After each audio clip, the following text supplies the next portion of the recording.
Hello bachcho, let's read the question. Three capacitors, each of capacitance C and of breakdown voltage V are joined in series. The capacitance and breakdown voltage of the combination will be. Okay.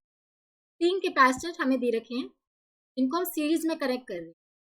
ठीक है, इनका जो capacitance है वो equal दे रखे हैं हमें C. ठीक है, और जो ब्रेकडाउन वोल्टेज है वो V है. जो मैक्सिमम वोल्टेज हो सकती है इन कैपेसिटर्स की वो V हो सकती है. ठीक है, अब जो मैक्सिमम चार्ज वो स्टोर कर सकते हैं वो क्या हो जाएगा, Q इक्वल्स टू CV. तीनों जो कैपेसिटर है वो सेम चार्ज स्टोर कर सकते हैं. ठीक है, और अगर मैं इसको किस एक्सटर्नल सोर्स से लगाऊं, इस कॉम्बिनेशन के में बताने की ब्रेकडाउन वोल्टेज क्या होगी. ठीक है, अब देखो ये जो तीनों जो कैपेसिटर हैं वो वोल्टेज V इनकी ब्रेकडाउन वोल्टेज है. इतना ही वोल्टेज ये मैक्सिमम सेफली चलेंगे तभी इनका वोल्टेज इनका मैक्सिमम V ही हो. ठीक है, तो मैक्सिमम जो कॉम्बिनेशन पॉसिबल हो सकता है V plus C plus V 3V हो सकता है इस कॉम्बिनेशन का.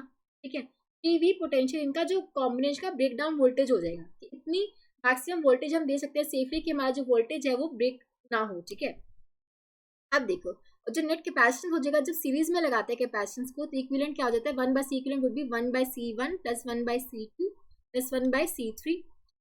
ये आ जाएगा 1/C plus 1/C plus 1/C, तो ये आएगा 3/C.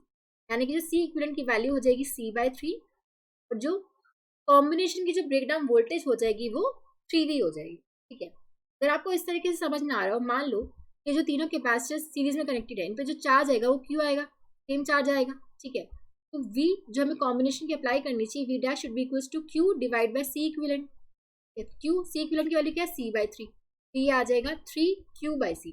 तो 3Q/C क्या है जो हम मैक्सिमम अप्लाई कर सकते हैं कैपेसिटर C के लिए, मतलब इतनी हो सकती है वोल्टेज जो कि Q/C V के इक्वल है. ये हो जाएगा 3V. ठीक है, तो ब्रेकडाउन वोल्टेज कॉम्बिनेशन के लिए हो सकती है वो 3V हो सकती है. हम बोल सकते हैं C/3 एंड 3V जो कि ऑप्शन 3 में गिवन है. Option 3 would be the correct answer. I hope आप सबको समझ आया होगा. Thank you so much.